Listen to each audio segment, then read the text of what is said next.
ನಮಸ್ಕಾರ ರೀ. ನನ್ನ ವಿಡಿಯೋ ನೋಡ್ತಾ ಇರೋ ಎಲ್ಲ ಬಾಂಧವರಿಗೆ ನಾವು ಇವತ್ತು ಹರಗಾಪುರ ಗಡದ ಮ್ಯಾಗಿದ್ದೆವು. ಛತ್ರಪತಿ ಶಿವಾಜಿ ಮಹಾರಾಜರು ಇದಕ್ಕೆ ವಲ್ಲಭಗಢ ಅಂತ ಹೆಸರಿಟ್ಟಿದ್ದಾರೆ ನೋಡ್ರಿ. ಈ ಕೋಟೆನ ರಾಜ ಶಿಲಾಲ್ ಬಾಗ್ ಅವರಿಂದ ಶಿವಾಜಿ ಮಹಾರಾಜರು ಗೆದ್ದುಕೊಂಡಿದ್ದಾರೆ.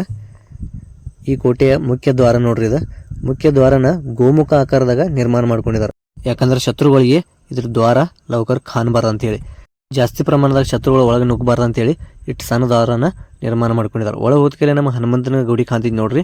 ಈ ಹನುಮಂತನ ಗುಡಿ ದರ್ಶನ ಮಾಡ್ಕೊಂಡ ಒಳಗ ಜುಟ್ಟು ಇರುವ ಹನುಮಂತ ಇದೆ ನೋಡ್ರಿ, ಮೂರ್ತಿ ಐತಿ ನೋಡ್ರಿ. ಹನುಮಂತನ ಕೈಯಾಗ ಗದ ಇಲ್ಲ. ಈ ಗುಡಿ ಬಾಜುಕನ ಒಂದು ಗುಹೆ ಐತಿ ನೋಡ್ರಿ. ಈ ಗುಹೆಯನ್ನ ಶಿವಾಜಿ ಮಹಾರಾಜರು ಮತ್ತು ಸೈನಿಕರು ಒಂದು ಗಡದಿಂದ ಇನ್ನೊಂದು ಗಡಕ್ಕೆ ಗುಪ್ತವಾಗಿ ಓಡಾಡಲು ಈ ಗುಪ್ತವಾದ ಹಾದಿಯನ್ನ ನಿರ್ಮಾಣ ಮಾಡ್ಕೊಂಡಿದ್ದಾರೆ ನೋಡ್ರಿ. ಇದ್ರ ಬಾಗಲ ಒಂದು ಶಂಕೇಶ್ವರ ಶಂಕರ್ಲಿಂಗ ಗುಡಿ ಮುಂದೆ ಮತ್ತೊಂದು ಬಾಗಲ ಯಾವ ಗಡಕ್ಕೆ ಹೋಗಿ ಮುಟ್ಟಿಗೆ ಅಂತ ಯಾರಿಗೂ ಗೊತ್ತಿಲ್ಲ. ಈ ಗುಹೆ ಒಳಗ ಒಂದು ಬಾವಿನ ಐತಿ. ಆ ಬಾವಿಯಿಂದ ಬೇಸಿಗೆ ಕಾಲದಾಗ ಹಾದಿಯಿಂದ ಆ ಬಾವಿಯಿಂದ ನೀರು ಎತ್ಕೊಂಡು ಬಂದ ಇಲ್ಲಿ ಯೂಸ್ ಮಾಡ್ತಿರಂತ. ಮತ್ತು ಅದೇ ಬಾವಿಯಿಂದ ನೀರು ಎತ್ಕೊಂಡ್ಬಂದ ಶಿವಾಜಿ ಮಹಾರಾಜರು ಇಲ್ಲಿರೋ ಒಂದು ಶಿವಲಿಂಗವನ್ನು ಪೂಜಾ ಮಾಡ್ತಿರಂತ.